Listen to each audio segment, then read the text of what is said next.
આજરોજ ગણપતિ બાપાનો પ્રાગટ્ય દિન ઉજવણી કરવામાં આવી હતી। આજે અંગારકી વિનાયક ચતુર્થીની સાથે માધી ગણેશ ઉત્સવનો યોગ સર્જાયો હતો।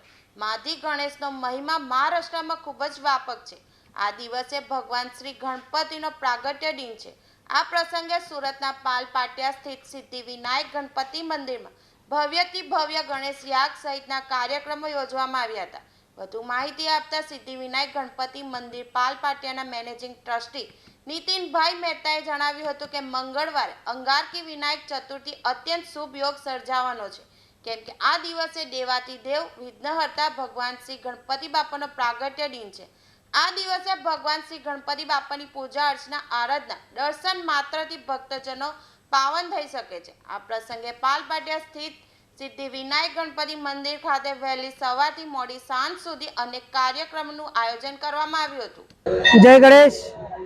સિદ્ધિ વિનાયક મંદિર પાલ સુરતના મેનેજિંગ ટ્રસ્ટી નીતિન મહેતા આજે આ શુક્લ પક્ષની મહા મહિનાના શુક્લ પક્ષની ચોથ એટલે કે વિનાયક ચોથ એ ગણપતિ દાદાનો પ્રાગટ્ય દિન હોવાથી અહીંયા ગણેશ યાગનું આયોજન કરવામાં આવ્યું છે।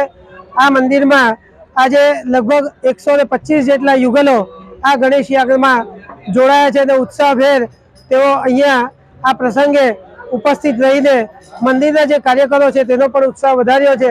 મિત્રો, આ